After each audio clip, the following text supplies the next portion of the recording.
آصف صاحب ایک شریف اور رحم دل انسان تھے۔ ان کی بیوی بھی بہت اچھی خاتون تھی۔ ان کی صرف ایک ہی بیٹی تھی۔ وہ سلمان شاہ کو پچھلے 3 سال سے جانتے تھے، جس دوران ان کی اچھی خاصی دوستی ہو گئی تھی۔ پھر ان کی بیٹی ندا اور حورین کی دوستی کی وجہ سے بھی خاص آنا جانا تھا ایک دوسرے کے گھر دونوں کا۔ جب سلمان شاہ نے انہیں اپنی پریشانی بتائی، ضامن اور حورین کا بتایا اور کہا کہ وہ ضامن سے اپنی بیٹی کی جان چھڑوانا چاہتے ہیں اور اپنی بیٹیوں کو پاکستان سے بہت دور بھیجنا چاہتے ہیں، لیکن مسئلہ یہ ہے کہ وہ اکیلے انجان ملک میں کیسے رہیں گی۔ تبھی آصف صاحب نے ان کو تسلی دی اور کہا کہ وہ اپنی بیوی اور بیٹی کے ساتھ ابراڈ شفٹ ہو رہے ہیں۔ بہتر ہوگا کہ وہ بھی دونوں بچیوں کے ساتھ ہمارے ساتھ شفٹ ہو جائیں تاکہ ضامن بھی ان تک نہ پہنچ سکے۔ لیکن سلمان نے انہیں کہا کہ وہ حورین اور رامین کو اپنے ساتھ لے جائیں، لیکن وہ نہیں جانا چاہتے۔ آصف صاحب نے سلمان کو بہت بار ساتھ چلنے کا کہا، لیکن سلمان نے جانے سے منع کر دیا کیونکہ وہ رامین اور حورین سے اب کبھی نظریں نہیں ملا سکتے تھے۔ آج ان کی بیٹیوں کو دربدر صرف اپنے باپ کی وجہ سے ہونا پڑ رہا تھا۔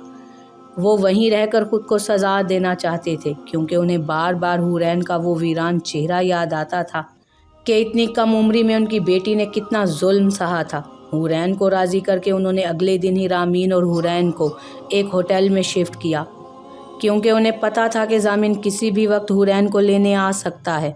تقریباً 1 ہفتے بعد ہی حورین اور رامین آصف صاحب کی فیملی کے ساتھ پاکستان سے بہت دور چلی گئیں۔ لندن میں آئے ہوئے اسے 2 مہینے ہو چکے تھے، لیکن وہ زیادہ کسی سے بات نہیں کرتی تھی، بس اپنے کمرے میں ہی بند رہتی تھی۔ آصف صاحب اور سمرین بیگم بہت شفیق اور رحم دل تھے۔ وہ حورین اور رامین کو اپنی بیٹیوں کی طرح ہی سمجھتے تھے۔ ندا بھی اپنی بیسٹ فرینڈ کے ساتھ رہنے پر بہت خوش تھی، لیکن حورین کی حالت دیکھ کر اسے بہت دکھ ہوتا تھا۔ ندا، رامین اور سمرین بیگم بلکہ آصف صاحب بھی حورین کو ہر طرح سے ہنسانے کی، خوش کرنے کی کوشش کرتے تھے، لیکن حورین تو جیسے زندگی سے بہت دور جا چکی تھی۔ ندا، رامین اور حورین ایک ہی کمرے میں رہتی تھیں۔ کہنے کو تو تینوں کے کمرے الگ تھے، لیکن حورین کی وجہ سے ندا اور رامین نے اسے کبھی اکیلا نہیں چھوڑا تھا۔ حورین کی یہ حالت تھی کہ وہ بیٹھے بیٹھے ڈر جاتی تھی، رونے لگتی تھی۔ اکثر رات کو سوتے سوتے اٹھ جاتی اور رونے لگتی۔ وقت بڑا بے رحم ہوتا ہے، دکھ دیتے وقت عمر نہیں دیکھتا۔ کبھی کبھی کچی عمروں میں بھی زمانے کی تکلیفوں سے اچھی طرح روشناس کروا دیتا ہے۔ حورین نے بھی 16 سال کی عمر میں زندگی کی ہر تلخی سہی تھی۔ کچی عمر میں ضامن کے ساتھ گزارے 5 ماہ نے اسے وہ دکھ دیے تھے کہ وہ چاہ کر بھی زندگی کی طرف واپس نہیں آ پا رہی تھی۔ حورین پلیز مت رو یار، دیکھو ڈارک سرکلز ہو گئے ہیں تمہارے، پلیز خود کو سنبھالو، پلیز یار، میں جانتی ہوں جو کچھ تمہارے ساتھ ہو اس کے بعد تمہارے لیے بہت مشکل ہے سب کچھ، لیکن یار دیکھو مایوس مت ہو، حورین ہمت کرو، آگے بڑھو پلیز یار، ہمارے لیے، رامین کے لیے، میرے لیے۔ ندا پچھلے 2 مہینے سے ایسے ہی حورین کو سمجھاتی تھی، لیکن وہ نارمل نہیں ہو پا رہی تھی۔ اچھا نا یار، اٹھو کھانا کھاتے ہیں۔ ندا پلیز آپ لوگ کھاؤ، مجھے بھوک نہیں ہے۔ حورین نے ندا کے ہاتھ پر ہاتھ رکھ کر کہا، تم کچھ بھی کھاتی پیتی نہیں ہو یار، دیکھو کتنی ویک ہو گئی ہو، تم ایسے کرتی ہو تو رامین کو بھی ٹینشن ہو جاتی ہے، اس نے بھی کچھ نہیں کھایا۔ حورین آپی، ندا آپی۔ ندا حورین سے بات کر رہی تھی جب رامین ان کو پکارتے ہوئے کمرے میں داخل ہوئی۔ ہاں رامین، کیا ہوا؟ ندا نے رامین سے پوچھا، جبکہ حورین اب اپنی چھوٹی بہن کو دیکھنے لگی تھی جو بہت بدل گئی تھی، اب پہلے کی طرح شرارتیں نہیں کرتی تھی۔ رامین۔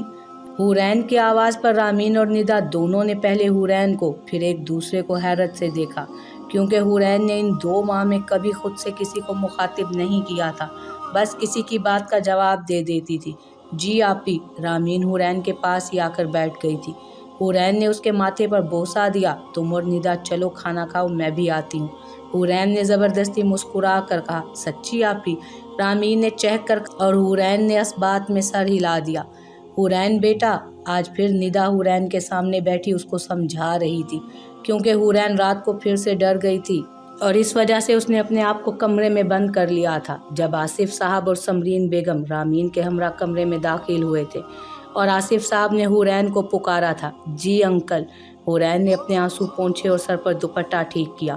آصف صاحب کمرے میں پڑی ایک کرسی کھینچ کر بیٹھ گئے، جبکہ سمرین بیگم، حورین اور ندا اس کے قریب بیڈ پر ہی بیٹھ گئی اور رامین حورین کے بالکل ساتھ لگ کر بیٹھ گئی۔ بیٹا آپ کب تک کمرے میں بند رہیں گی؟ آصف صاحب نے سمرین بیگم کو اشارے سے چپ ہونے کو کہا تو وہ چپ ہو گئیں۔ ندا اور رامین بیٹا آپ دونوں ڈنر شروع کریں جا کر، ہم حورین کو لے کر آتے ہیں۔ چیئر پر بیٹھتے ہوئے آصف صاحب نے ندا اور رامین سے کہا۔ ندا اور رامین نے باری باری حورین کے ماتھے پر بوسہ دیا اور کمرے سے باہر چلی گئیں۔ حورین بیٹا میں آج آپ کے پاس بہت مان سے آیا ہوں، میری بات کو سمجھنا بیٹا۔ دیکھو بیٹا ہم آپ کو کافی وقت سے جانتے ہیں اور آپ یقین کریں ہمارے لیے آپ اور رامین ندا سے کسی طور کم نہیں ہیں۔ بیٹا آپ کی یہ حالت دیکھ کر بہت دکھ ہوتا ہے ہمیں۔ آصف صاحب کے لہجے میں فکر تھی، پریشانی تھی جسے حورین اچھے سے سمجھ رہی تھی۔ ہاں بیٹا ابھی آپ کی عمر ہی کیا ہے، اتنی سی عمر میں کیا کیا نہیں سہا آپ نے۔ آپ کو دیکھتے ہیں تو دکھ ہوتا ہے بیٹا، اتنی پیاری اتنی لائق بچی ہو آپ۔ لیکن سمرین بیگم کی آنکھوں میں آنسو آ گئے تھے۔ سامنے بیٹھی معصوم سی بچی کو دیکھ کر ان کا دل تڑپ رہا تھا، وہ بچی جو ہر وقت ہنستی مسکراتی رہتی تھی۔ حورین بیٹا ہمت کرو، آگے بڑھو، دیکھو تمہاری اس حالت کا اثر سب سے زیادہ رامین نے لیا ہے، وہ ابھی بہت چھوٹی ہے۔ باپ کے بارے میں اتنی بڑی حقیقت کا پتہ چلنا، پھر آپ کے ساتھ جو کچھ ہوا اس کا اثر رامین پر بہت زیادہ ہوا ہے، وہ بہت چپ رہتی ہے۔ سمرین بیگم کے رونے پر آصف صاحب نے ان کے ہاتھ پر اپنا ہاتھ رکھ کر انہیں تسلی دی اور خود بات جاری رکھی، لیکن ان کی بات سے حورین کی آنسوؤں سے بھری آنکھوں میں حیرت دہرائی۔ انکل یہ کیا کہہ رہے ہیں آپ؟ رامین کو سب پتہ ہے؟ ہاں بیٹا سلمان نے بتایا تھا کہ آپ دونوں کو پتہ ہے۔ سمیہ بھابھی اور سلمان بھائی کی آخری وقت میں ہونے والی باتیں رامین کے سامنے ہوئی تھیں۔ حورین بیٹا پلیز آگے بڑھو، ابھی عمر ہی کیا ہے آپ کی، کیوں روگ لگا لیا ہے آپ نے اپنے آپ کو؟ اپنی بہن کے لیے، وہ بہن جسے آپ کی ضرورت ہے، پڑھائی شروع کرو اپنی آپ۔ آصف صاحب نے نہایت شفقت سے کہا۔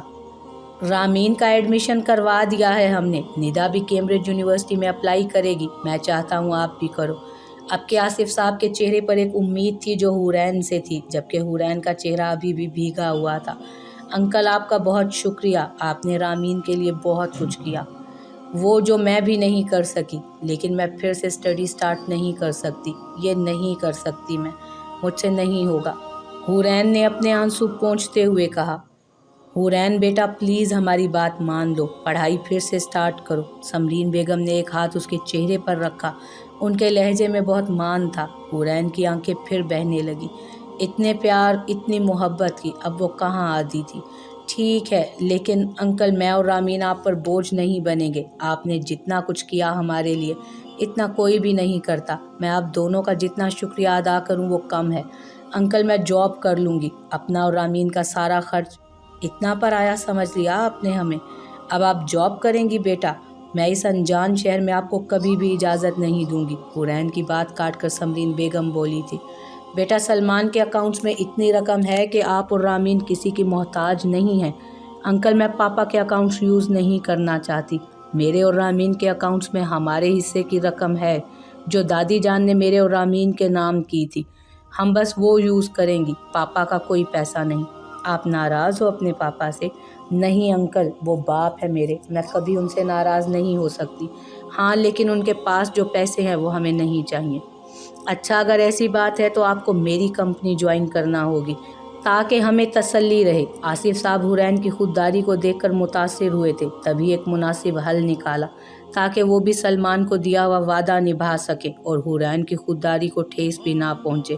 بہت شکریہ انکل آپ کا، بیٹیاں شکریہ ادا نہیں کرتی، چلو اب ہمارے ساتھ باہر کھانا کھاتے ہیں۔